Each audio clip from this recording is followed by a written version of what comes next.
Et ça apporte des fibres, et ce sont des fibres qui vont gonfler au contact de l'eau et qui vont avoir une action à la fois quand on a de la diarrhée, à la fois quand on a de la constipation et aussi quand on a des ballonnements. Et ça va permettre une régularisation du transit. Et puis on sait aujourd'hui que consommer beaucoup de fibres, ça diminue le risque du cancer colorectal. Bonjour à tous, c'est Anne Guéquière. Je voulais vous dire un immense merci car grâce à vous, Métamorphose a dépassé les 90 millions d'écoutes et est le premier podcast santé mentale, bien-être et quête de sens en langue française. Nous interviewons les personnalités les plus inspirantes pour vous offrir des conseils concrets au quotidien. Alors pour ne rien manquer des émissions, abonnez-vous gratuitement sur votre plateforme d'écoute préférée. Vos commentaires, vos partages sont tellement précieux et nous aident à poursuivre cette belle aventure. Allez, c'est parti pour un nouvel épisode de Métamorphose. Métamorphose, le podcast qui éveille la conscience. Les amis, parfois, on avance au travail avec enthousiasme et parfois à reculons. Quand ce déséquilibre devient trop fort, c'est le signe qu'il est temps de retrouver un travail qui fait battre votre cœur en accord avec vos valeurs, vos talents et vos envies. C'est ce que Chance, notre très fidèle partenaire, appelle l'amour pro. Ce moment où l'on retrouve du sens et de l'élan dans sa vie professionnelle. Alors leur méthode, vous aider à clarifier votre projet puis vous connecter à des managers qui vous correspondent grâce à leur nouvelle agence de dating pro. Le plus, leur bilan est finançable avec votre CPF. Alors envie de retrouver cette énergie au travail ? Faites le test gratuit de l'amour pro sur chance.co. Connaît-on vraiment notre système digestif ? Derrière les gargouillis, les tensions ou les petits désordres du ventre se cache un univers complexe qui influence notre humeur, notre énergie et même nos émotions. Souvent abordé à travers une problématique spécifique de santé ou de nutrition, ce formidable rouage de notre organisme est finalement assez méconnu. Mon invitée est hépato-gastro-entérologue et elle partage son expertise médicale dans ce tout nouvel ouvrage « Décrypter votre ventre » paru aux éditions Vuibert. Alors aujourd'hui, décryptons mieux notre appareil digestif et parlons de nos symptômes, comme les flatulences, les ballonnements, mais aussi de la prévention, et du rôle du foie, de la B12, de la carence en fer, de l'Helicobacter pylori et bien d'autres sujets. Bref, comment en prendre soin et se réconcilier avec lui. Je suis ravie d'accueillir dans Métamorphose la docteure Pauline Guillouche. Bonjour. Bonjour Anne. Comment ça va ? Ça va bien, merci. Le ventre, ça va ce matin ? Ce matin, nickel. Nickel. Voilà. Et vous d'ailleurs, on aimerait bien savoir comment vous êtes au niveau du ventre, vous qui nous écoutez. Alors, je le disais en introduction, vous êtes hépato-gastro-entérologue. Vous avez la particularité de ne pas être que médecin. Alors, je le dis comme ça, puis après, en 10 heures antenne, on va pas spécialement revenir sur votre cas particulier, mais quand même, c'est important de le noter. En 2024, vous vous êtes vous-même diagnostiqué avec 2 maladies chroniques de votre spécialité. Peut-être nous en parler un peu plus et nous dire ce que ça a changé, en fait, cette expérience de la maladie, et je précise bien, de votre spécialité, ce qui est quand même pas banal. C'est pas banal et c'est même encore plus. C'est-à-dire que dans ma spécialité médicale, donc je suis hépato-gastro-entérologue, c'est déjà très large. Et en fait, j'ai une maladie qui est dans ma surspécialité qui sont les maladies du foie. Donc, et une maladie rare du foie. Donc autant vous dire que on se pose la question de pourquoi. Vraiment, ça c'était ma question. Ça a été un tournant, à la fois évidemment dans ma vie privée, dans ma vie professionnelle. Après, j'avais déjà commencé en vulgarisant ma spécialité médicale à avoir une proximité quand même en consultation et en parlant surtout de prévention, par exemple, en parlant de l'hygiène de vie. Et je crois qu'effectivement, le fait d'être malade moi-même et de passer de l'autre côté du bureau dans la consultation, ça m'a apporté probablement encore plus de compréhension, évidemment, de ce que traversaient mes propres patients. J'ai expérimenté les examens complémentaires que je prescris tous les jours. Oui. Et puis, avec certains que je suis depuis longtemps, je me suis permise un peu aussi parfois de leur dire, en fait, ce qui m'arrivait. Et c'est vrai qu'il y a une vraie adhésion, un vrai lien très fort qui se crée à ce moment-là. Je pense que j'en avais besoin et peut-être que eux aussi à ce moment-là, dans la consultation, en avaient besoin et c'est des chouettes moments du coup qu'on vit. Ils se sentent mieux compris. Ouais, c'est clair. Ouais, c'est clair. Et évidemment, si j'avais pas été malade, j'aurais pas vécu ces moments très forts avec certains d'entre eux. Et vous l'avez partagé aussi sur vos réseaux sociaux parce que vous êtes une gastro très connue sur Instagram. Vous avez une belle communauté, donc c'était important aussi pour vous de le partager à votre public. Je l'ai partagé, j'ai mis beaucoup de temps. Oui. J'ai mis beaucoup de temps à le digérer. J'utilise ce mot parce que c'est vraiment ça. J'ai mis beaucoup de temps, j'avais du mal à en parler et je trouvais ça important aussi finalement de dire que c'est pas parce qu'on est professionnel de santé qu'on accepte évidemment la maladie, qu'on a le droit de mettre du temps pour accepter. Est-ce que vraiment c'est accepté aujourd'hui ? Je suis pas sûre. Est-ce que vraiment il faut l'accepter ? Je ne sais pas. En tout cas, j'ai pas la réponse à ces questions-là. Mais ça me permettait effectivement d'ouvrir le débat sur ça, sur les maladies chroniques, parce que c'est une maladie. J'ai 2 maladies chroniques. Et puis j'ai eu beaucoup de soutien. Je pense que c'est aussi ce que je cherchais en fait finalement. Oui. Vous pouvez en citer peut-être une des deux. Vous parliez de maladie du foie. Je le dis parce que peut-être qu'il y a des gens qui ont soit jamais entendu parler de cette maladie, soit qui qui sont concernés. Oui, j'ai une cholangite sclérosante primitive. C'est une maladie donc rare des voies biliaires. Je serais incapable de le répéter. C'est normal. Je ne le dirai à personne, je ne m'en souviendrai pas. Et en fait, on utilise beaucoup d'acronymes. On dit CSP, donc les gens malades sauront directement effectivement ce que c'est. Et en fait, elle a la particularité d'être associée à une maladie inflammatoire intestinale qu'on connaît peut-être un peu plus, qui n'est pas la maladie de Crohn, mais sa cousine, on va dire, qui est la rectocolite hémorragique. Oui. Voilà. D'accord. Ok, alors vous êtes passé de l'autre côté du bureau. Alors je le disais quand même en introduction, vous êtes un peu notre Julia Enders française. Le charme discret de l'intestin, évidemment, tout le monde a entendu parler de cet ouvrage qui a fait date. Vous la citez d'ailleurs dans votre ouvrage. Vos vidéos vous ont valu de devenir un peu une star des réseaux avec votre compte Pauline Hépato.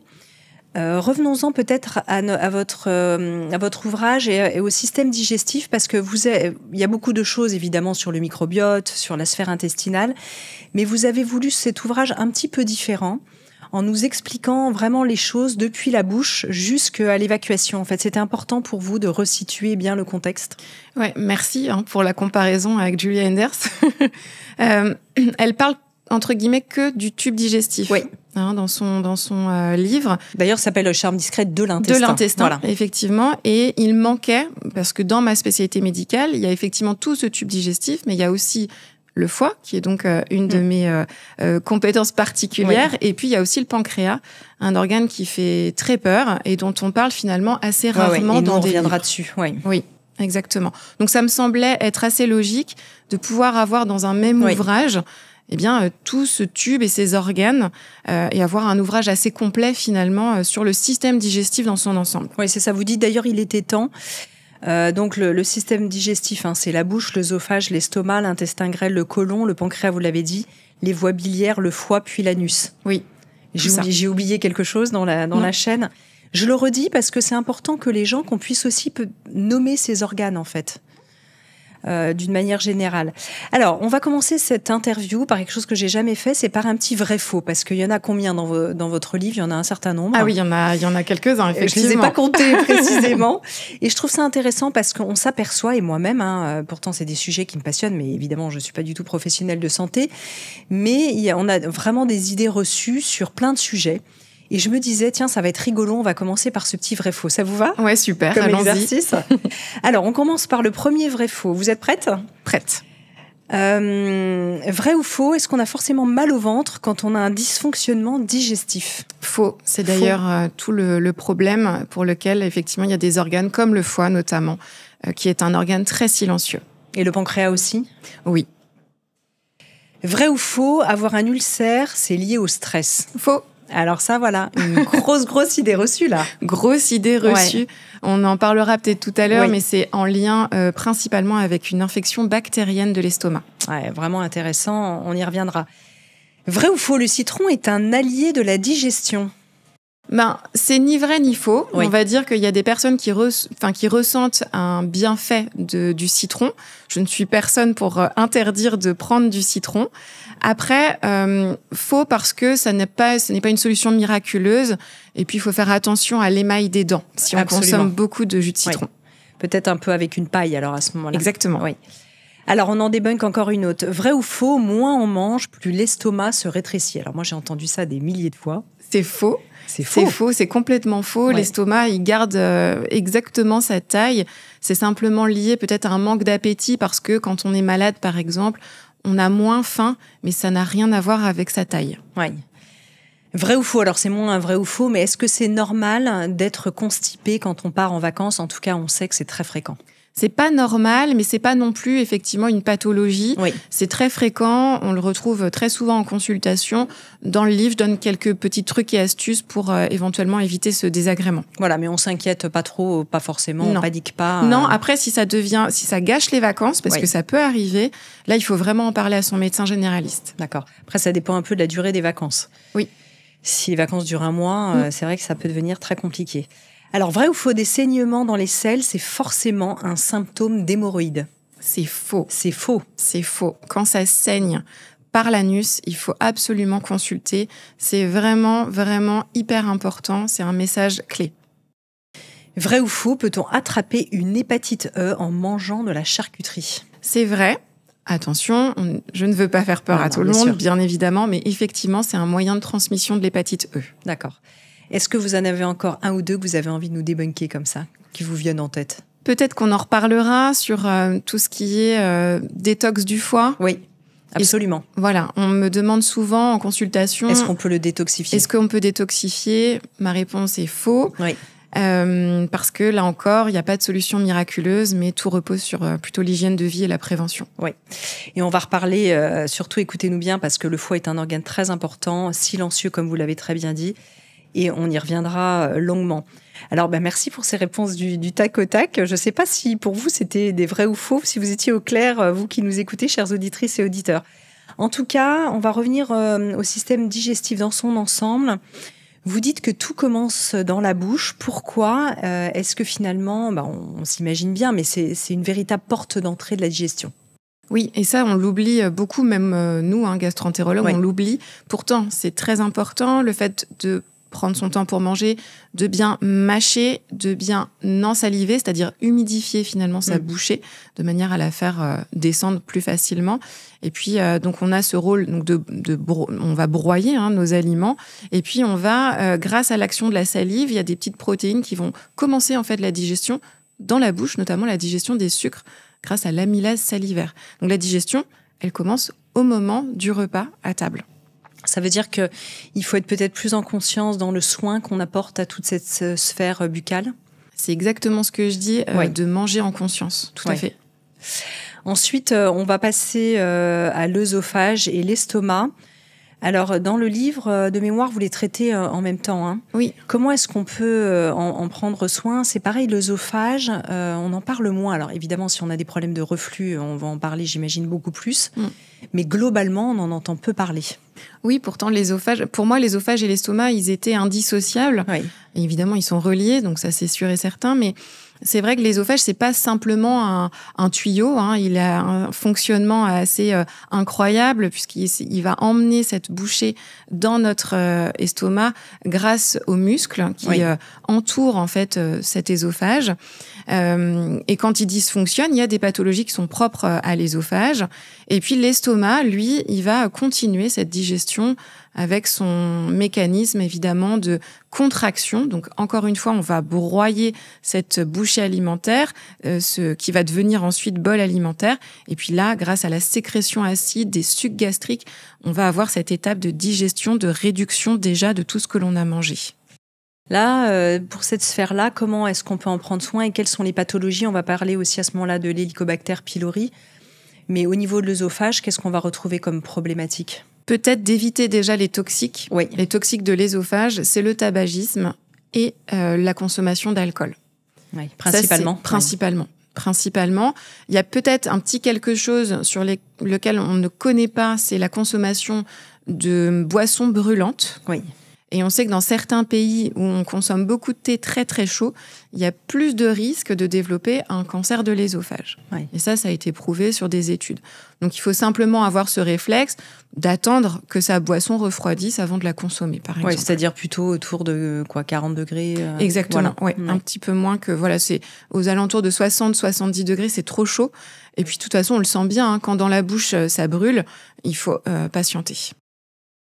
Et l'alcool, alors le tabac on voit bien, et l'alcool, parce que tout ça, ce sont aussi des récepteurs où il y a des neurones, et donc... L'alcool passe, en fait, en passant dans l'ésophage, peut induire des lésions également cancéreuses. Ouais, donc là, important toujours de le rappeler. Hein. Ouais.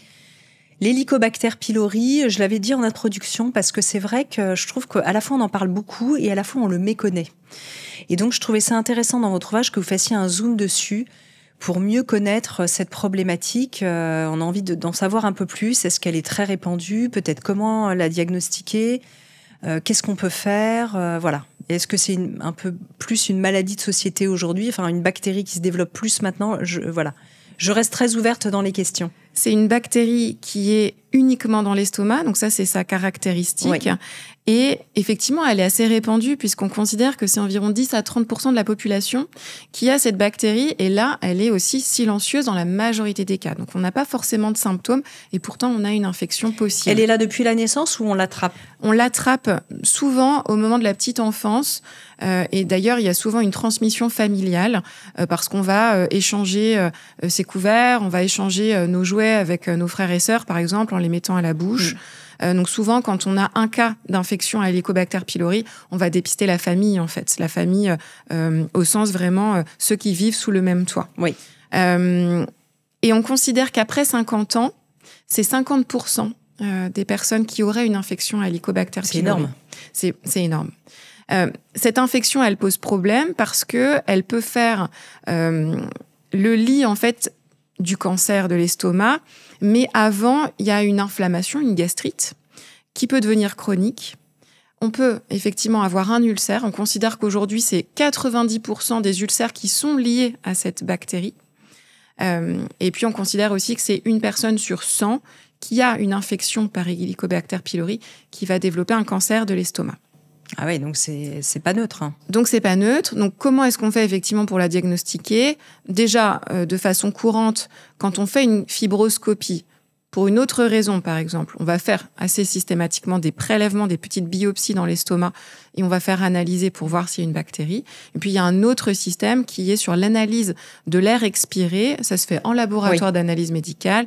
Et ça aussi, ça va nous permettre de savoir de façon certaine si oui ou non il y a une infection présente actuellement dans notre estomac. Alors, il se trouve que par hasard, je l'ai fait, enfin pas par hasard, mais je l'ai fait il y a 15 jours, mais par hasard par rapport à notre interview. Et effectivement, c'est très facile, en fait. On souffle dans des petits tubes. Et ça, c'est fiable, en fait? C'est très, très fiable. Extrêmement fiable. Oui, oui.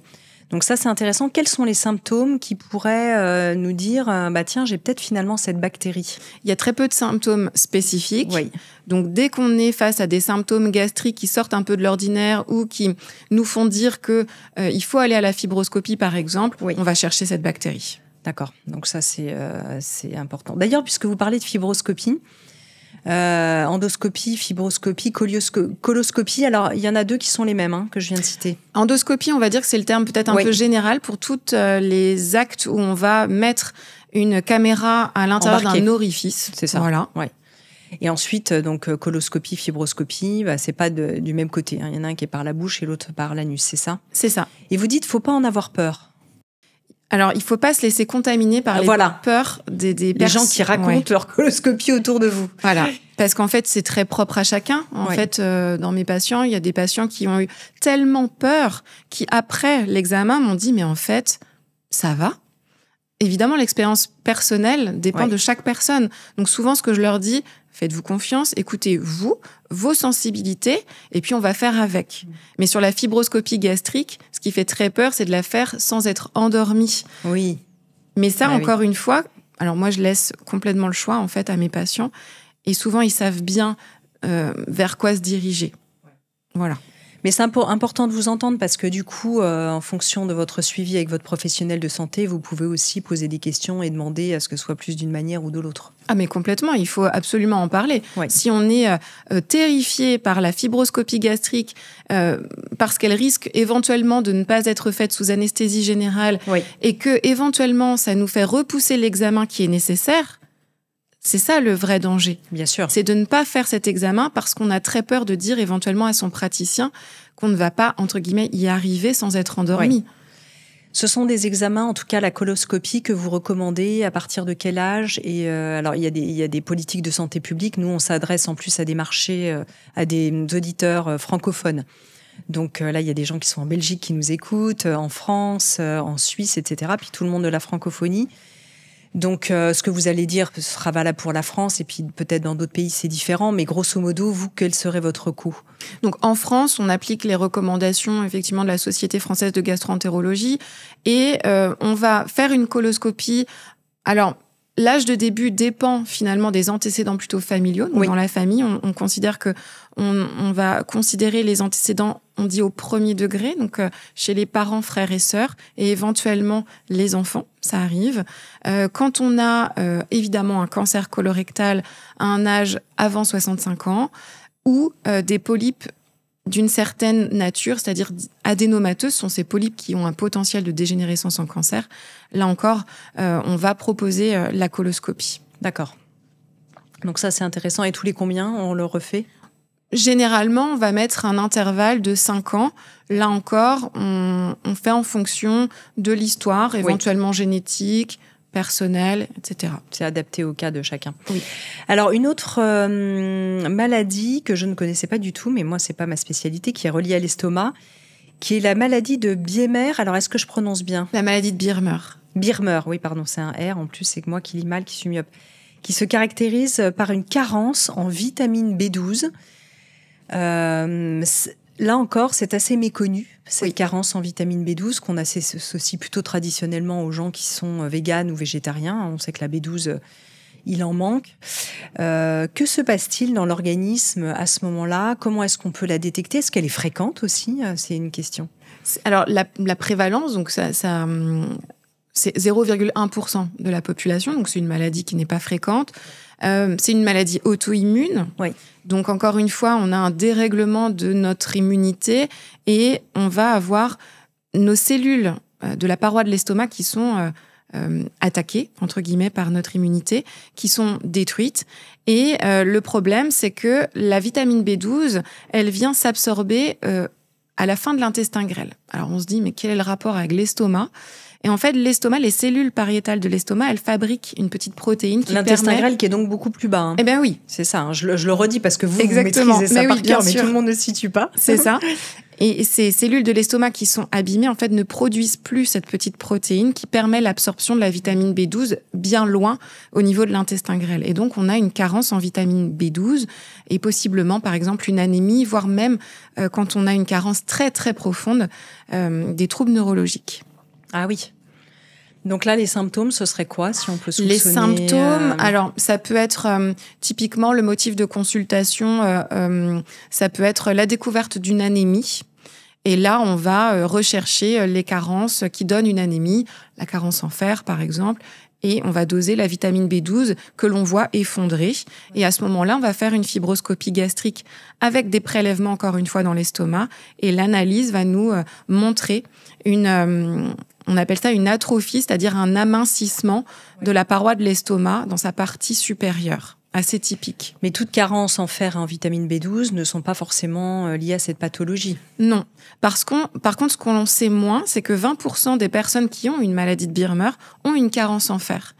Parce que, en fait, on va dire la destruction de ces cellules de l'estomac, elle va faire moins bien absorber le fer.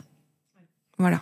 Sachant que la malabsorption du fer ou de la B12 peut être aussi un problème à un autre niveau qui peut être lié à une malabsorption intestinale, qui n'est pas liée à cette maladie-là. Oui, quand on a, par exemple, une atteinte de la fin de l'intestin grêle, là où est absorbée la vitamine B12, ça peut être sur une maladie de Crohn, par exemple, qui est une inflammation chronique qui peut se situer là. On peut on peut avoir une carence en vitamine B12. Oui, d'accord. Justement, puisqu'on parle vous parlez de maladies de Crohn, quelles sont les maladies peut-être qu'on détecte mieux maintenant ou que vous avez vu le plus évoluer ces dernières années? Enfin, c'est un peu deux questions différentes. Mais c'est vrai qu'il y en a qui se sont popularisés. On parle du SIBO. Moi, j'ai pas souvenir qu'il y a 20 ans, on en entendait parler. Alors, peut-être que je m'intéressais pas à ces sujets-là. Mais je sais pas, vous, en tant que professionnel de santé, est-ce que vous avez vu les choses évoluer? Moi, je vois les choses évoluer. Je suis ravie que les gens prennent soin de leur santé et s'informent. Vraiment, je suis ravie parce que c'est comme ça qu'on fait de la bonne prévention et que peut-être on va permettre d'éviter des maladies. Donc ça, c'est super. On entend parler, je vais rebondir sur le SIBO, qui est finalement cette pullulation bactérienne de l'intestin grêle. Moi, j'ai commencé mes études il y a au moins 15 ans, voire plus. En fait, je connaissais cette pullulation bactérienne, mais qu'on n'appelait pas SIBO. Donc finalement, c'est pas quelque chose de nouveau, mais elle a été peut-être popularisée parce que les gens s'intéressent à leurs troubles digestifs et quand ils trouvent pas de réponse dans les cabinets médicaux, ils s'informent par eux-mêmes. Oui. Et c'est très bien. Donc le SIBO, c'est cette pullulation bactérienne qui peut entraîner des troubles digestifs comme de la diarrhée, des ballonnements, un inconfort digestif lié généralement à trop de bactéries dans notre intestin. Est-ce qu'il y a d'autres maladies plus, je dirais justement, de civilisation que vous avez vues en évolution et qui sont des motifs de consultation aujourd'hui? Oui, on a une explosion quand même de maladies du foie gras.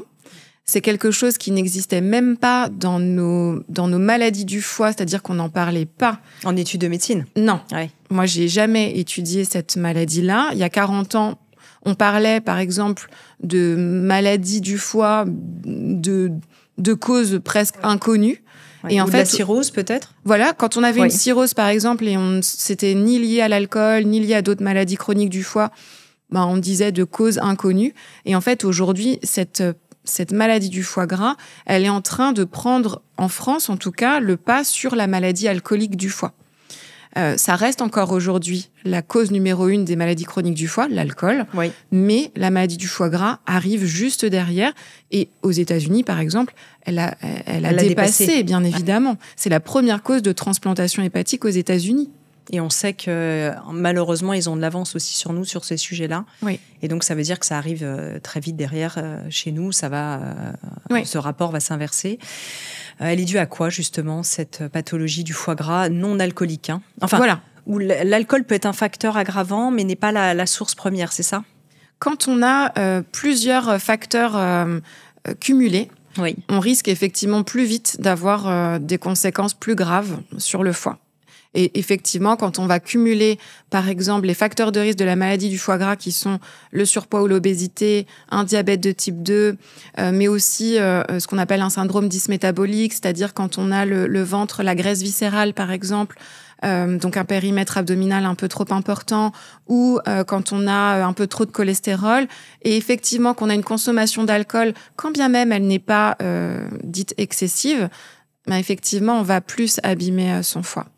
Donc cette maladie du foie gras, elle est liée à des habitudes qui sont en lien avec une maladie de civilisation, effectivement. Bien sûr. On mange, on a des apports aujourd'hui alimentaires qui sont trop importants par rapport à notre dépense. Nous faisons nous avons par exemple, il y a plein de cas de gens qui travaillent dans des bureaux. Ouais, on est trop sédentaire. On est trop sédentaire. L'activité physique a fortement diminué sur les dernières années. Alors, je crois qu'il y a une prise de conscience quand même. Vraiment, moi, je le vois là depuis les 5 dernières années, comme on en parle plus. Moi, je le vois en consultation, on a quand même des gens qui comprennent que il faut bouger, il faut continuer à bouger. Et ça, c'est chouette parce que, encore une fois, on n'en parlait pas du tout il y a 10 ans. Oui, absolument. Mais c'est sûr que c'est important de le dire, d'autant plus qu'on va parler du foie à ce moment-là, hein, puisque c'est une de vos spécialités et que c'est un organe, comme vous le disiez très bien, qui est silencieux. Quels sont les symptômes un peu de ce foie gras, en tout cas, comment est-ce qu'on peut imaginer, puisque justement, il ne crie pas. Parce que le foie, peut-être parlez-nous du foie, parce que il est étonnant. À la fois, il est très important, et en même temps, il ne fait pas trop parler de lui. Non, il fait pas trop parler de lui et finalement, il n'y a pas de symptômes. Quand on a une maladie du foie gras, on n'a pas de symptômes. On va le détecter plutôt de façon fortuite sur une échographie, par exemple abdominale, ou même une échographie, je ne sais pas, pelvienne, qu'on fait pour toute autre chose. Et là, le radiologue va mettre la sonde sur le foie et va vous dire « le foie brille ». Parfois, ça s'arrête juste là, donc la personne ne comprend pas du tout ce que ça veut dire. En fait, le foie brille, ça veut dire qu'il est gras. Ou bien on dit il y a une stéatose. Alors c'est pareil, quand on n'est pas habitué, on ne sait pas ce que ça veut dire. Mais non, en fait, ça veut dire que le foie est gras. Ou ça peut être sur des anomalies sur la prise de sang, à l'occasion d'un bilan sanguin. Donc là, on pense au gamma-GT, transaminase, c'est ça par exemple ? Oui, exactement. Qui sont un peu au-dessus des normes, ou voire même très au-dessus. Hein. Oui, c'est ça. Ça peut être un premier signe d'alerte. Et là, le médecin généraliste va dire là, il va falloir creuser. Donc là, à ce moment-là, peut-être on va faire une échographie si on l'a pas faite avant. Mais il n'y a pas de symptômes, en fait, de cette maladie du foie gras. Et elle se transforme en quoi, cette maladie ? Le risque... Alors, je ne veux pas faire peur aux gens, mais c'est juste... on est dans l'information. Hein. Alors, peut-être qu'on peut rassurer quand même, c'est-à-dire que c'est pas parce qu'aujourd'hui on a un foie gras qu'on a une maladie du foie gras. Donc ça, c'est important. On dit que quand même 20% de la population française a un foie gras, mais qui n'a pas de symptômes et qui ne va pas forcément évoluer vers la maladie du foie gras. Parmi ces 20%, 15 à 20% vont développer une maladie du foie gras.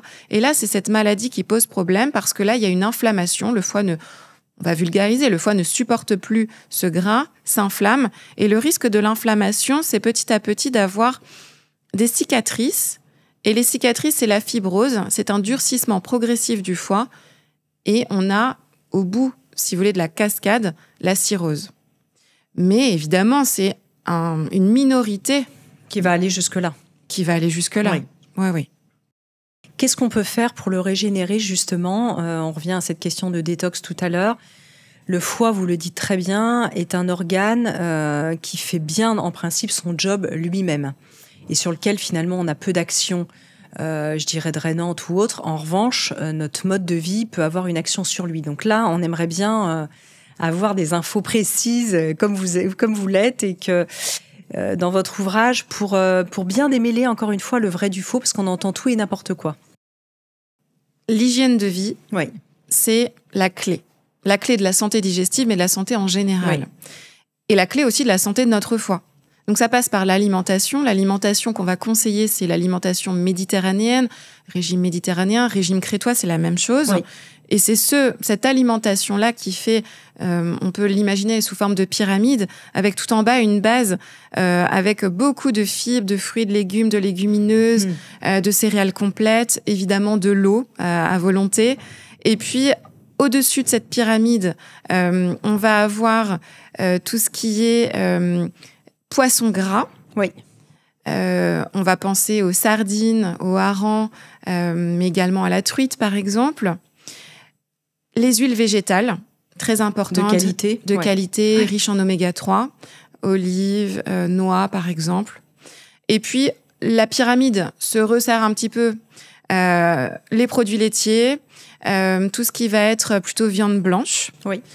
Et puis, tout en haut de la pyramide, ce qui est à limiter fortement, on va retrouver la viande rouge, les charcuteries, les sucreries, et bien évidemment l'alcool. Et tout ce qui est raffiné de manière générale, industriel et raffiné. Les aliments ultra transformés sont à limiter le plus possible. Et ce que je dis souvent, c'est qu'il faut cuisiner des aliments bruts. Il n'y a rien de mieux. Voire même manger des aliments bruts. Voilà. Qu'est-ce que je voulais vous dire par rapport à ça ? Ah oui, qu'est-ce qui est délétère pour le foie, à l'inverse ? Alors ça, c'est sûr, on a dit l'alcool, en numéro 1, mais ça, c'était pour l'autre cas de plus côté cirrhose alcoolique, pathologie du foie liée à l'alcool, mais quand c'est lié plutôt à l'alimentation, tout l'inverse de ce que vous venez de dire, où il y a quand même des aliments sur lesquels vous attirez l'attention en termes de vigilance. Les aliments ultra transformés. C'est clair. Ça, on en parle beaucoup. Encore une fois, moi, je suis personne pour... je ne vais pas culpabiliser. Je mange des aliments ultra transformés quand j'ai pas le choix ou par facilité quand je n'ai pas le temps. Il faut les limiter. Le problème de ces aliments ultra transformés, c'est qu'ils contiennent des conservateurs, des additifs. Ils sont souvent très sucrés, également souvent salés. Et donc, il faut les limiter. Mais encore une fois, l'idée n'est pas du tout de culpabiliser les auditeurs. Vous faites bien comme vous pouvez. Alors le foie, qu'est-ce qu'il aime alors? Il aime le chaud, qu'est-ce qu'il aime ce foie? Le foie, il est simple parce que finalement, à partir du moment où vous cuisinez vos aliments, que vous pensez à bouger régulièrement, là encore, je suis pas là pour vous dire d'aller faire un marathon dans l'année, mais sortir, jardiner, bricoler, se mettre en action, en mouvement, faire du renforcement musculaire, faire de la marche, prendre son vélo. Ben, en fait, c'est ça qu'il aime, le foie. Et vous dites on peut pas le détoxifier. Enfin, difficilement en tout cas. En fait, ce que j'aime bien dire, c'est que si on pense à détoxifier... Vous faites une moue quand je dis ça. Oui. Si on pense à détoxifier son foie, et si c'est quelque chose qui finalement fait qu'on a envie de prendre soin de son foie, oui, ça c'est chouette. Mais je n'aime pas l'idée qu'on dépense beaucoup d'argent dans des compléments alimentaires qui sont soi-disant miraculeux et vont améliorer complètement la santé du foie. Quand on a une maladie chronique du foie, comme moi par exemple, je vais prendre tous les compléments alimentaires du monde, ça ne va pas changer ma maladie chronique du foie. Donc je vais préférer faire le marché, je vais préférer peut-être dire prenez un abonnement à la salle de sport. En tout cas, peut-être mettre son argent dans l'alimentation et dans l'activité physique plutôt que dans des promesses miraculeuses qui ne seront pas tenues. Oui, important de le rappeler aussi qu'on est vraiment sur ce mode de vie. Alors, est-ce que sur le foie, il y avait autre chose que vous vouliez rajouter? Parce que finalement, on est passé sur le foie parce qu'on parlait du reste. Le jeûne, le foie aime bien ou pas trop, justement? Il n'y a pas d'apport particulier du jeûne sur le foie, sur les maladies du foie. Oui. C'est pas quelque chose qu'on va forcément recommander. Là, encore une fois, si c'est une pratique qui a un autre sens pour la personne, je n'y vois pas d'inconvénient. D'accord. Donc ça, c'est intéressant. Le foie, on aurait intérêt peut-être à le surveiller un peu plus systématiquement, vous croyez, dans des analyses de sang? Clairement, à partir de 50 ans, il faut qu'il y ait un bilan hépatique. D'accord. Oui. Tous les combien, à peu près comme... C'est quand le généraliste l'estime nécessaire, en fonction, encore une fois, des facteurs de risque cardiovasculaire. Mais c'est sûr que chez une personne diabétique, une personne en surpoids, il va falloir surveiller son foie. Ça, c'est sûr. Oui. Alors, puisqu'on parle du foie et d'organes silencieux, je saute sur le pancréas, qui est de l'autre côté. Hein. Alors, le pancréas, c'est un organe qui est très profond et qui est au milieu du ventre. Il est au milieu, oui. C'est vrai qu'on ne sait pas trop où le situer. Oui. J'avais plutôt tendance à le situer un petit peu sous le cœur, mais un peu plus au centre. Il est vraiment au milieu. Il est vraiment au milieu. Et il est assez allongé, presque un peu comme une saucisse, une grosse saucisse, voilà. Mais au milieu. Ah, on voit bien là l'image de la grosse saucisse. Il fait quelle taille? Il est très allongé, donc sur une dizaine de centimètres. Ah oui, quand même. Hein. Ouais, c'est toujours incroyable de se dire qu'on a ça à l'intérieur. Alors, pour vous, c'est pas étonnant, mais quand on n'est pas médecin, voilà. Alors, il est plus difficile aussi à surveiller que d'autres organes, hein, c'est ce que vous dites. Comme le foie, il est aussi assez silencieux. D'ailleurs, on sait que les cancers du pancréas, souvent quand on les détecte, ils sont quand même en phase assez avancée, c'est le cas? Oui, c'est parce que c'est en lien effectivement avec sa position. Le fait qu'il n'ait pas de structure nerveuse, c'est-à-dire qu'il ne fait pas mal. Quand il fait mal, c'est qu'il a une atteinte, pour le coup, des structures nerveuses à côté. Quand il est détecté parce qu'il appuie, par exemple, sur les voies biliaires, et donc il y a une jaunisse. Donc en fait, oui, quand il y a un problème, quand il y a une tumeur, c'est parce qu'elle va atteindre une structure à côté qui va parler. Et c'est pour ça qu'on a des détections qui sont assez tardives. Et l'examen pour explorer le pancréas, c'est une imagerie qui va être en coupe. On appelle ça un scanner ou une IRM. Sur une échographie, c'est pas l'examen de référence pour le pancréas. Parfois, on le voit très bien. Parfois, on le voit pas parce qu'il y a de l'air devant. D'accord. Et là, comment est-ce qu'on prend soin finalement du pancréas ou quels sont les petits symptômes qui peuvent nous alerter ou pas, puisque vous dites que comme c'est silencieux. Alors, pour ce qu'on sait peut-être pas, c'est qu'un des ennemis jurés du pancréas, c'est le tabagisme. Oui, et ça, on le sait pas. Hein. Non. Et en fait, on considère qu'effectivement, c'est le facteur de risque presque numéro un en fait, du cancer du pancréas. Et c'est pas quelque chose effectivement qu'on a en tête. On se dit peut-être c'est l'alcool. En fait, c'est le tabac. Après, derrière, il y a à nouveau le diabète de type 2, le surpoids ou l'obésité. Et puis, je veux rassurer aussi sur le caractère un peu génétique, parce que ça fait très peur. On pense aussi qu'il y a peut-être des prédispositions. Et en fait, c'est moins de 5% des cancers du pancréas. Donc, il faut se rassurer par rapport à ça. Ce n'est pas parce qu'on a un proche qui a un cancer du pancréas que l'on va avoir un cancer du pancréas. Ça, c'est toujours quand même assez rassurant, même s'il faut rester vigilant, de savoir que l'épigénétique nous a montré qu'en fait, on peut quand même agir, être acteur de sa santé. Complètement. Oui. Et là, je peux revenir sur la maladie du foie gras.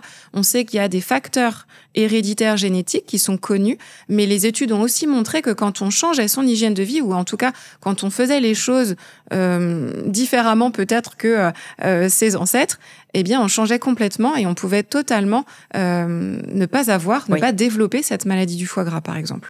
Je crois d'ailleurs que dans des cancers du sein, on a vu des enfants adoptifs développer des cancers du sein de leurs parents adoptifs. Et inversement, chez des jumeaux qui avaient été séparés, voir de la génétique qui se développait, enfin de la génétique des maladies qui se développaient de manière complètement différente. C'est toujours assez bluffant de voir ça. Oui. Et rassurant d'une certaine manière. Oui. On a un rôle à jouer pour notre santé et ce n'est pas une fatalité. C'est ça qui est important. Alors, quand vous dites le pancréas déteste le tabac, est-ce qu'il se nettoie bien si on a été gros fumeur, par exemple, quelqu'un qui nous écoute se dit « j'ai fumé 10 ans, mince », est-ce qu'il est encore atteint ou est-ce qu'il se régénère assez bien, tout comme le foie ? Le risque diminue de toute façon, effectivement, on le sait. Le sevrage tabagique à n'importe quel âge, à n'importe quel moment est bénéfique. Donc ça, c'est clair. Je ne peux pas vous donner de chiffres, mais c'est sûr qu'il n'est jamais trop tard pour arrêter de fumer. C'est une certitude. Ça, c'est bien aussi de le savoir. Si vous fumez encore, un petit message peut-être pour vous. Alors, on revient un petit peu, alors je dirais pas en arrière, puisque de toute façon, tout ça, c'est dans des zones qui sont assez proches. Mais j'avais envie de revenir sur l'intestin grêle et le côlon. Vous dites c'est parti pour un long voyage, parce qu'effectivement, il y a des tailles qui sont aussi assez impressionnantes de tuyauterie. C'est-à-dire... l'intestin grêle, c'est 6 à 7 mètres. Donc, c'est assez impressionnant de se dire qu'on a ça dans notre ventre. C'est pareil. Et le côlon, c'est entre 1m30 et 1m50, donc beaucoup moins que l'intestin grêle. Mais l'intestin grêle, c'est assez incroyable. Et encore, là, 6 à 7 mètres, c'est quand, effectivement, si on déroule notre tube. Mais à l'intérieur de l'intestin grêle, il y a un nombre incroyable de replis et de replis dans les replis, de manière, en fait, à absorber toutes nos vitamines, nos oligo-éléments, puisque c'est à cet endroit-là de la digestion que notre corps absorbe la grande majorité de ce dont on a besoin pour aller bien. Alors là, évidemment, tout le monde se sent concerné. On a tous envie d'avoir un transit de rêve, de bien digérer communément. On dit ça de cette manière-là. Comment est-ce qu'on peut faire pour éviter justement... Déjà, pour avoir un bon transit, qu'est-ce que le transit dit de nous ? Je me souviens des petits dessins de Julia Anders aussi... des selles. Vous en parlez également. Qu'est-ce qu'une selle correcte ? Comment avoir un bon transit ? Et puis, comment éviter un peu flatulence et ballonnement ? Ça fait beaucoup de questions en une qui sont des choses un peu différentes, mais quand même. Le transit, il est très, très différent entre les personnes. Oui. Il n'y a pas de... Alors, si, il y a une normalité, mais finalement, il n'y a pas de normalité entre une personne et une autre. On dit que c'est entre 3 selles par semaine et 3 selles par jour, donc on est vraiment très large. Oui. Et puis surtout, moi, ce que j'aime bien dire, c'est que si une personne a, par exemple, une seule selle par semaine, mais n'a aucun inconfort digestif, et qu'au moment de l'exonération, n'a pas de douleur particulière, je ne suis personne pour médicamenter ou quoi que ce soit, donc on va ne rien faire de particulier.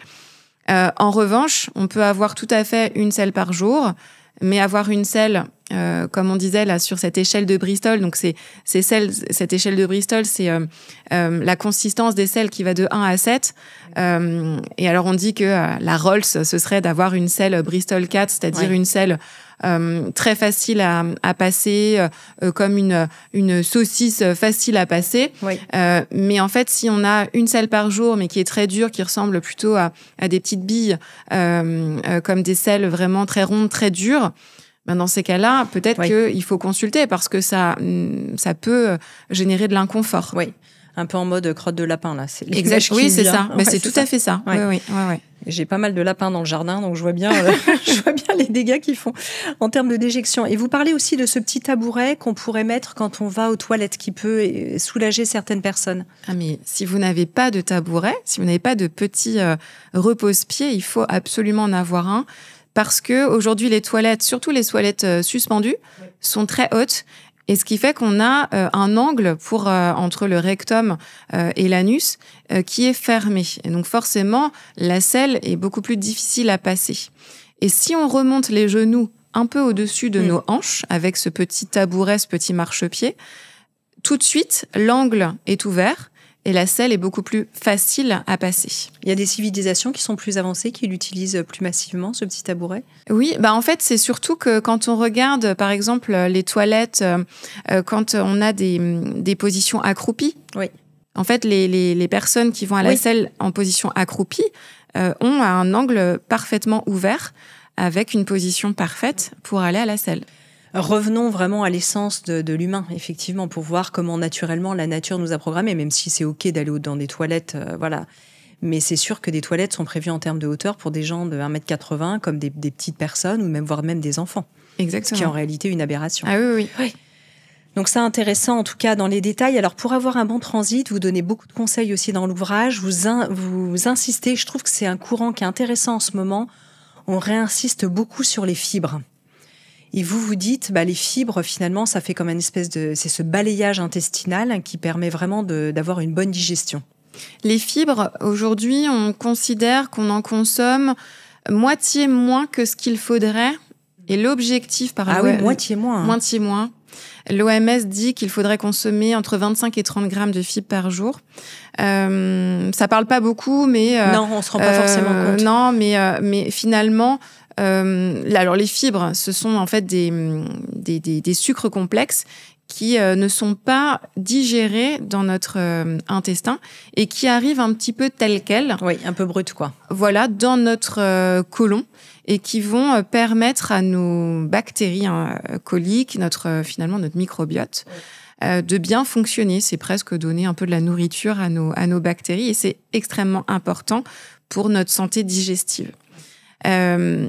Elles ne sont pas irritantes, c'est la question que j'avais, parce que souvent, c'est l'image qu'on pourrait en avoir. C'est ça. L'inconvénient, et c'est ce qu'on dit souvent, c'est que quand on consomme beaucoup de fibres d'un coup, j'insiste sur d'un coup, ça peut ballonner. On peut avoir des flatulences parce que nos bactéries, en fermentant ces fibres dans notre côlon, vont produire des gaz et ces gaz peuvent générer de l'inconfort digestif, l'impression d'être gonflé, beaucoup de flatulences. Mais ça, c'est quand on augmente d'un coup sa portion en fibres. Si on y va très, très, très, très progressivement, tout doucement, cet inconfort digestif ne va pas exister. Alors, dans les fibres alors il y en a beaucoup, on ne va pas tous les citer, mais dans celles qui sont vraiment intéressantes, là. Les fibres, alors moi j'ai Vous parlez du psyllium. Ah oui, moi j'ai mon coup de cœur. Multifonction, le psyllium. Le psyllium blond, quand on l'adopte, on le continue. Le psyllium blond, c'est une petite poudre qu'on va trouver, moi je dis souvent c'est dans les magasins bio, mais je pense que finalement dans les supermarchés maintenant on peut aussi en trouver.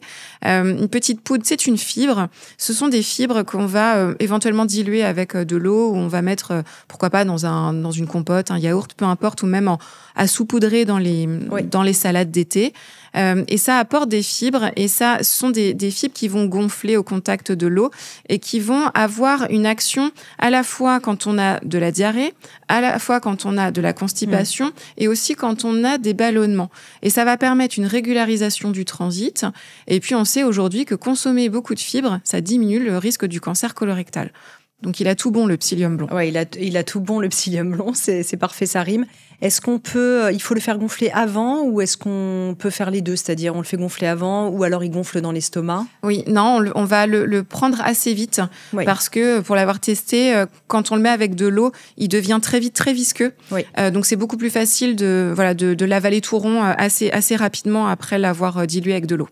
Et donc, en termes de consommation, si on devait donner comme ça, c'est pas une prescription évidemment, puisque c'est pas du tout, c'est un aliment naturel, mais on peut en consommer quelle quantité par jour? Il faut commencer tout doucement. D'accord. Une cuillère à café, par exemple, tous les jours. Ah oui, une cuillère à café, oui, pas plus. D'accord. Pas plus, donc vraiment tout doucement. Et on peut augmenter comme ça, peut-être semaine par semaine, cuillère à café par cuillère à café, jusqu'à trouver sa dose efficace sur notre transit. Mais vraiment une augmentation toute douce. D'accord. Très, très progressive. Jusqu'à combien de cuillères à café ? On dit que si on est au-delà de 3 cuillères à soupe par jour, c'est vraisemblablement, ça ne fonctionne pas, ou en tout cas, on peut s'arrêter là. Il y a des gens pour qui ça ne fonctionne pas, justement ? Il y a des gens, oui, et je pense que c'est surtout... Je pense à une personne de mon entourage. Je pense que c'est surtout en lien avec une augmentation trop rapide, probablement, en tout cas si c'est de l'inconfort. D'accord. Si c'est parce qu'il y a beaucoup de personnes qui me disent j'ai pas réussi, vraiment ça m'a fait mal au ventre, et je pense que probablement on allait trop vite sur l'augmentation. D'accord, donc on y va progressivement. Très bien. Autre chose justement pour une bonne digestion, d'autres recommandations qui sont essentielles pour vous. Il y en a beaucoup, mais vous avez aussi vos 10 meilleurs conseils pour un bon transit. L'hydratation, bien évidemment. Avec de l'eau, vous dites. Avec de l'eau, alors ça peut être évidemment avec du thé, des choses comme ça. Des tisanes. Les boissons gazeuses, avec modération, même si c'est de l'eau gazeuse. Pourquoi ? Parce que les boissons gazeuses contiennent des gaz qui peuvent gêner à la fois l'estomac avec des éructations, des rots, à la fois donner des ballonnements, des flatulences. Voilà, peut-être de l'eau plate, tout simplement. De qualité, il faut mieux la filtrer. C'est toujours, alors ça, on ouvre un autre sujet encore là. Oui, alors là, entre l'eau filtrée, l'eau en bouteille, l'eau du robinet, je vous avoue... les microplastiques et tout. Je ne sais pas. Je ne sais pas du tout. On va laisser ça de côté. Moi-même, je ne sais pas. En tout cas, donc bien s'hydrater, donc consommer des fibres. Je rappelle, le marchepied, bouger. Oui.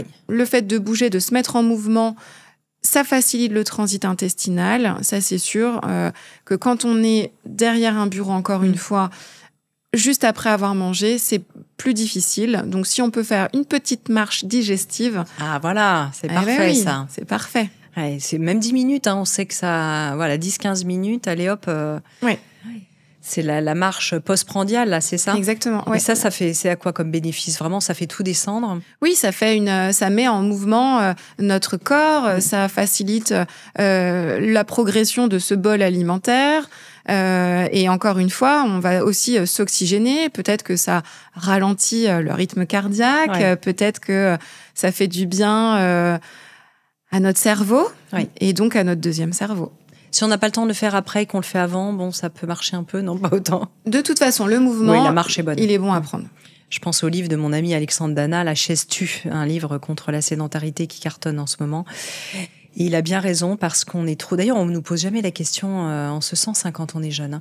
Veux-tu faire un métier sédentaire ou pas quand tu seras grand ? On réfléchit pas de cette manière-là. Et après, parfois, on se retrouve dans un métier sédentaire alors qu'au départ, on n'a pas réfléchi à la question. Mais enfin, c'est un tout autre sujet également. Alors, pour rester sur les 10 bonnes pratiques, est-ce qu'il y a autre chose d'essentiel peut-être que vous avez envie de partager quand même sur l'hygiène de vie, le mode de vie ? On a parlé de l'activité physique. Alors, on n'a pas parlé des hormones et du lien entre notre système hormonal endocrinien et parce que c'est vrai qu'à différentes phases de vie, quand on est adolescent, puis ensuite peut-être au moment de la grossesse, du postpartum, ménopause, andropause, on sait que le corps change énormément. Est-ce que ça a un impact sur le microbiote ? Ça a un impact... sur le microbiote et tout. Oui, ça a un impact très, très important. Pendant la grossesse, on a des modifications donc hormonales. En postpartum, on a une chute de ces hormones. On a évidemment beaucoup plus de cas de constipation, par exemple. La constipation peut entraîner des hémorroïdes. Enfin, ça, c'est vraiment les tracas classiques de la grossesse et du postpartum. Il faut encore une fois bien s'hydrater, notamment pour éviter cette constipation et puis ces problèmes hémorroïdaires qui sont là au moment aussi de l'accouchement, de la poussée. Qui peuvent laisser des séquelles. Ah oui, vraiment. Enfin, qui laissent des séquelles, souvent. Oui. Et puis en effet, la ménopause est un vrai bouleversement dans le corps en général, mais aussi sur le système digestif. Et tous les jours, moi, j'ai des patientes qui ne reconnaissent plus leur transit. Encore une fois, on a une chute hormonale, on a une modification de la répartition des graisses à ce moment-là, avec des graisses qui vont se mettre principalement au niveau viscéral, qui sont très mauvaises, on le sait. Voilà, oui. Un risque à ce moment-là de maladie du foie gras, avec cette répartition des graisses. Et puis voilà, des personnes des femmes qui ne reconnaissent pas ce transit qui peut se modifier complètement entre constipation, diarrhée. Il y a plein de bouleversements à ces moments-là. Qu'est-ce qu'on peut faire à ce moment-là? Parce que là, on n'est pas forcément dans la pathologie, mais on est dans des bouleversements et qui, si on ne fait pas attention, qui peuvent quand même, au bout du compte, s'aggraver et se terminer en maladie. Je crois que c'est très clair. Il faut absolument, dès qu'on a quelque chose qui tracasse, dès qu'on a quelque chose que l'on sent qui ne va pas, qui n'est pas habituel. Et ça, ce mot en médecine, il est hyper important. Quelque chose d'inhabituel doit faire consulter pour différencier ce qui est de l'ordre du pathologique ou ce qui est de l'ordre, effectivement, on va remettre des fibres, on va remettre une bonne hydratation, etc. Mais il faut vraiment, quand il y a quelque chose qui ne va pas, il faut consulter. Surtout qu'en ce moment, on parle quand même beaucoup de la ménopause chez les femmes. Tabou, il y a même 5-10 ans. Vous envoyez des consultations qui sont plus liées à la ménopause aujourd'hui que vous aviez moins avant? En fait, je crois que c'est au cours de la conversation, de la consultation, où, en fait, souvent, on a cette... ah oui, j'ai remarqué depuis 2-3 ans, hop, je regarde l'âge et je leur amène cette possibilité. Est-ce que vous avez... où en êtes-vous? Périménopause? Est-ce que vous n'avez plus vos règles depuis 1 an? Donc, ce qui signe la ménopause. Et là, il y a un parallèle. Alors évidemment, ça, moi, c'est de l'expérience personnelle que je dis. Je ne suis pas gynécologue, je ne fais pas de dosage hormonaux, mais c'est quelque chose qui revient vraiment en consultation. Et le fait qu'il y ait cette levée de tabou sur la ménopause, qui est formidable quand même, vraiment, eh bien là encore, on voit le dialogue arriver et peut-être que dans 5 ans, il y aura des vraies études sur l'effet de la ménopause sur le système digestif. Oui, c'est intéressant parce que ça touche quand même à beaucoup de sphères. C'est-à-dire qu'on sait que quand on est en ménopause, après il y a le choix du traitement hormonal. Si les personnes prennent un traitement hormonal, on sait qu'il y a une surveillance un peu plus accrue côté gynécologique. Mais est-ce qu'on devrait aussi surveiller le foie? Parce que la progestérone, par exemple, peut être hépatotoxique. Je ne sais pas si c'est vrai, mais... Alors, en tout cas, ce qui est très clair, et ce que les études ont montré, c'est que la ménopause à partir de la ménopause et cette chute hormonale, eh bien, il y a un surrisque de développer une maladie du foie gras. Ça, c'est sûr. On y revient. Donc, on a le développement de cette stéatose, de cette graisse qui arrive effectivement chez la femme. Même si elle ne change pas son mode même si elle a un mode de vie sain. Et on peut avoir une stéatose qui apparaît chez une femme qui a un indice de masse corporelle tout à fait normal. C'est envahissant quand même, cette graisse-là. Là, qu'est-ce qu'on peut faire dans ces cas-là d'ailleurs? Faire encore plus attention à son mode de vie? Eh bien... quand on arrive à cet âge-là, et quand on a par exemple des enfants, c'est quand même des enfants qui ont grandi. Et on a plus de temps, probablement, pour penser à soi à nouveau. Oui. En tout cas, moi, je le vois en consultation, et c'est le moment où il y a peut-être cette... je sais pas, on reprend, on refait peut-être attention à soi, et moi, je les encourage à ce moment-là à penser à elles, parce qu'elles ont souvent beaucoup donné pour la famille. Et peut-être c'est le moment où on va... Si on a arrêté l'activité physique, le sport, peut-être on va reprendre le sport et on va repenser à soi. Et là, vraiment, je pense qu'effectivement, c'est le moment où il faut se penser à soi. Penser à soi et en tout cas, peut-être changer un peu les choses. C'est une occasion de changement qui peut être très positive d'ailleurs à ce moment-là, ce que vous disiez. Alors, je vois qu'on approche de la fin de cette émission, mais c'est passionnant. Il y a des choses un peu moins glamour qu'on n'a pas abordées. Non pas que le reste, c'était glamour, mais en tout cas, vous parliez quand même des hémorroïdes. Est-ce que c'est fréquent? Qu'est-ce qu'on peut faire? Vous parlez aussi de fissure anale, d'incontinence anale. Alors ça, on touche au tabou des tabous quand on parle de tout ça. C'est des questions que vous avez beaucoup d'ailleurs sur votre compte Instagram, sur vos réseaux sociaux. Non, c'est tabou, donc on n'en parle pas. Ouais. Donc, mais par exemple, on ne parlait pas de la ménopause, maintenant on en parle beaucoup. On en parle vraiment beaucoup en ce moment. J'espère qu'on parlera de l'incontinence anale de la femme, parce que l'incontinence anale de la femme, c'est quelque chose qui est très fréquent, comme l'incontinence urinaire. Mais effectivement, il y a ce tabou parce que on a honte et donc on n'ose pas en parler.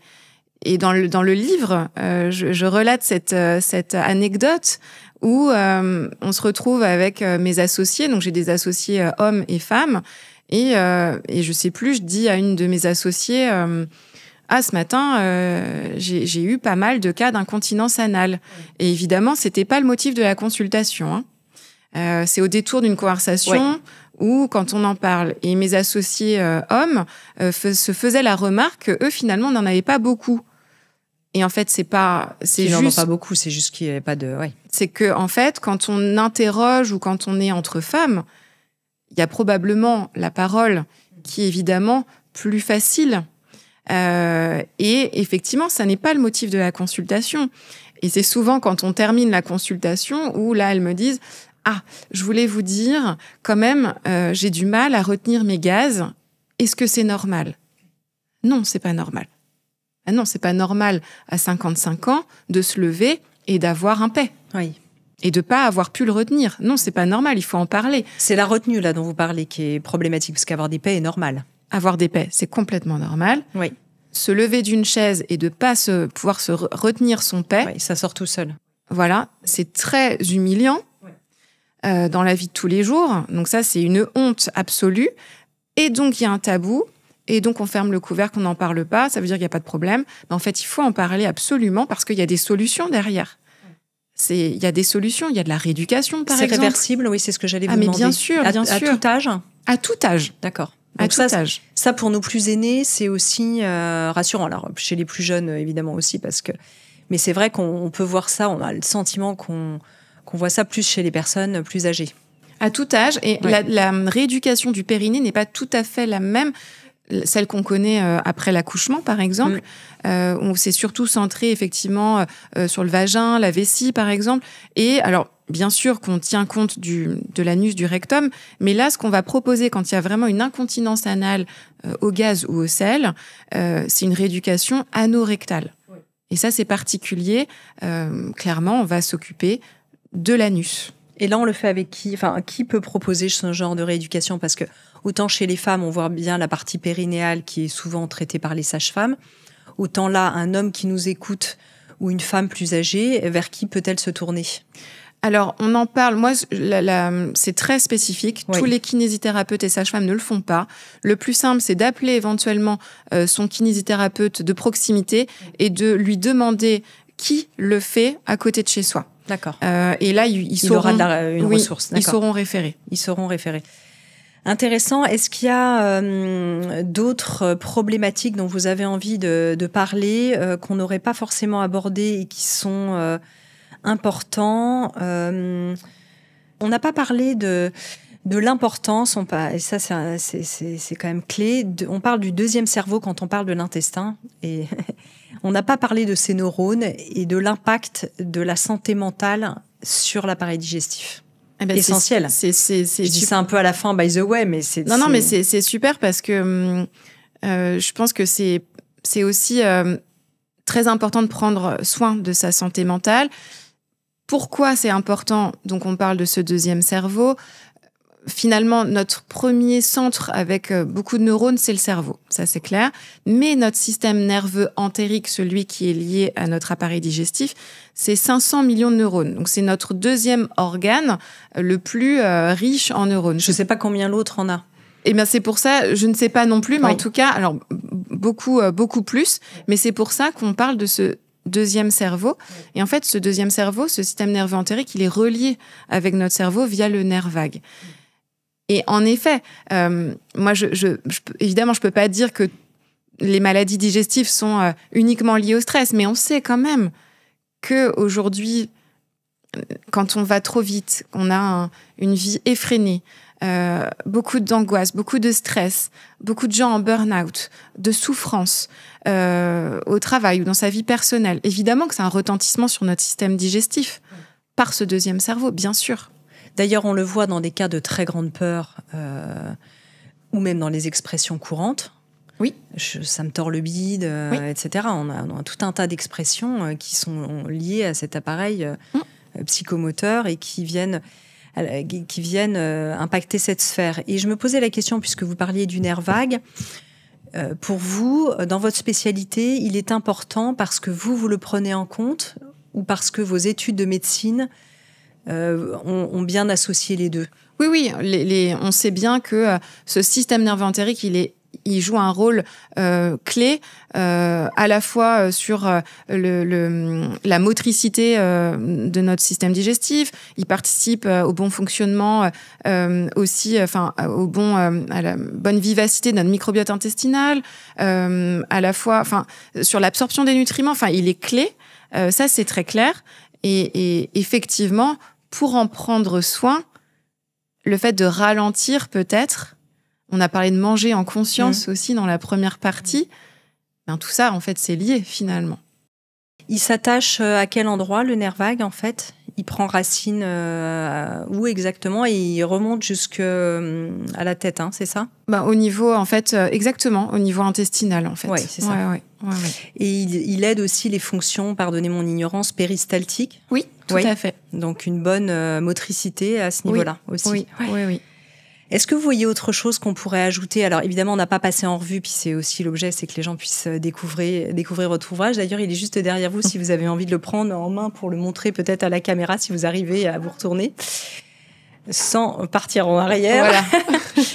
Voilà, donc votre caméra est là. Décryptez votre ventre. Peut-être un autre message que vous avez envie de faire passer en conclusion, ou si vous avez envie de résumer un petit peu ce qu'on a dit. Alors, on va pas tout passer en revue, mais... Moi, je suis vraiment bluffée par les gens qui s'informent. Oui. Et aujourd'hui, le fait effectivement de lire des livres, de s'informer sur les réseaux sociaux, d'écouter des podcasts, je pense que c'est la clé de la prévention. La prévention, moi, j'y crois très fort. Prendre les choses en main avant que des problèmes arrivent, vraiment, c'est mon objectif, le fait d'être sur les réseaux sociaux, d'avoir écrit ce livre, d'expliquer.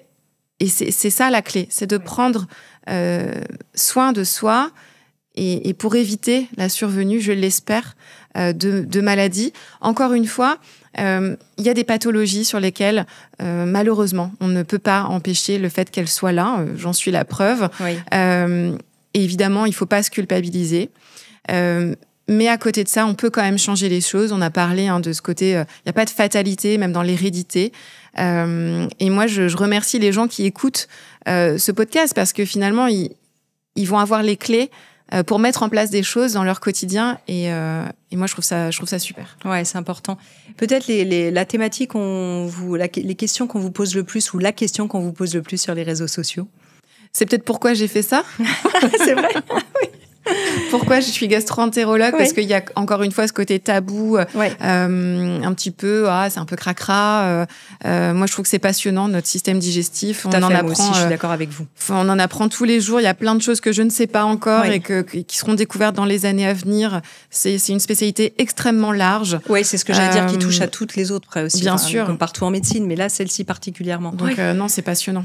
Ouais, c'est passionnant. En tout cas, on le sent. Merci infiniment, docteur Pauline Guillouche, pour vos explications très claires, très calmes et bienveillantes qui nous ont vraiment permis de mieux comprendre tout cet appareil digestif. Je rappelle le titre de votre ouvrage, Décrypter votre ventre, qui est tout juste publié aux éditions Vuibert et puis très bien illustré, on peut le dire aussi avec des schémas, des zooms, etc. En tout cas, moi, vous l'avez senti, je suis passionnée par le sujet. Votre livre, je l'ai trouvé très éclairant. Et puis, il est préfacé, il est illustré d'ailleurs par Camille Van Belle, je ne sais pas si je prononce bien son nom, est préfacé par la professeure Dominique Damet-Tabu, qui se trouve où ? À la Pitié-Salpêtrière. Voilà, à la Pitié-Salpêtrière, et donc voilà, qui a préfacé. Vous la connaissez bien ? Oui. D'accord. Oui, c'est une de mes... Vous savez, il y a ces professeurs de médecine. Voilà. Oui, voilà, exactement. Ouais, donc, c'est une mentor pour vous. Voilà, donc n'hésitez pas aussi à témoigner sur nos réseaux sociaux, que ce soit ceux de Pauline Guillouche ou les nôtres, sur notre chaîne YouTube Métamorphose Podcast ou sur le compte Instagram, sur Facebook, pour témoigner de vos cheminements avec votre deuxième cerveau, avec toute la sphère intestinale. On sera ravis, autant le docteur Guillouche que nous-mêmes, l'équipe Métamorphose, de vous lire. Et puis je vous dis à très bientôt. Merci. Merci. Si vous avez aimé ce podcast, n'hésitez pas à lui donner 5 étoiles sur Apple Podcast et surtout abonnez-vous pour ne manquer aucun épisode. Découvrez mes invités en avant-première sur Instagram à l'adresse Métamorphose Podcast et abonnez-vous aussi gratuitement dès maintenant à la newsletter Métamorphose pour être au courant de nos conférences, ateliers et de nos dernières actualités. Pour ça, rendez-vous sur notre nouveau site www.métamorphosepodcast.com. Métamorphose, le podcast qui éveille la conscience.